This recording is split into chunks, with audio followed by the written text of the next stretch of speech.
புசித்து குடிச்சிட்டான், தீர்த்துட்டான். திருப்பியும் அவனை தட்டி எழுப்பி போஜனம் பண்ணு, நீ போவதற்கு அது பலனா இருக்கும். எழுந்திருந்து போஜனம் பண்ணி, நீ பண்ண வேண்டிய தூரம் பிரயாணம் வெகு தூர பிரயாணம். எப்ப சொல்லப்படுது?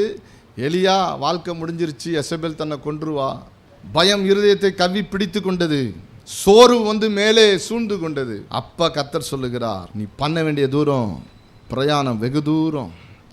உங்கள் வாழ்க்கையில் போராட்டங்கள் சூழும் பொழுது, பிரச்சனைகள் சூழும் பொழுது, பயம் சூழும் போது, வியாதிகள் சூழும் பொழுது, நெகட்டிவான காரியங்கள் உங்களை மூடிக்கொள்ளும் போது, உங்கள் மனசில் என்னென்னமோ அலக்களிக்கும், என்னென்னமோ பேசும், என்னென்னமோ சொல்லும்.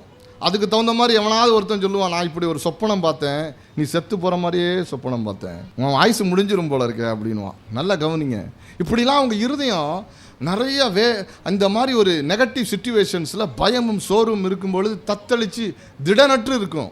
உங்கள் மூளை சொல்லிகிட்டு இருக்கும், அவ்வளவுதான், காதில் கேட்டது, நீங்கள் எப்பயோ பார்த்தது, இதெல்லாம் சேர்ந்து அவ்வளோதான், முடிஞ்சிருச்சு, பாவம் லைஃபு, தொழில் முடிஞ்சிருச்சு, வாழ்க்கை முடிஞ்சிருச்சு, அவ்வளோதான் அப்படின்னு இவைகளெல்லாம் சொல்லிட்டு இருக்கும்போது உங்கள் மனதை ஆவியானவர் திறப்பார். உங்கள் இருதயத்தை கர்த்தர் விசாலப்படுத்துவார். விசாலப்படும் பொழுது என்ன காரியங்கள் வைக்கப்பட்டிருக்கிறது என்று உங்களுக்கு தெரியும். சில நேரங்களில் ஆண்டவர் சொல்லுவார், இந்த குறிப்பிட்ட இடத்திற்கு உன்னை கொண்டு செல்வேன். கர்த்தர் ஒரு specific milestones, vision stones காம்பார். ஆண்டவர், இந்த இடத்துக்கு உன்னை கொண்டு போவேன், இந்த மாதிரி காரியத்தை செய்வேன், இந்த மாதிரி காரியங்கள் நடக்கும். அப்பொழுது உங்கள் மனம் திறக்கப்பட்டிருக்கும். எதமோ ஆண்டவர் செய்ய போகிற காரியங்களை குறித்து specific revelations, specific mile stones உங்களுக்கு கண்களில் தெரியும். ஆமென்.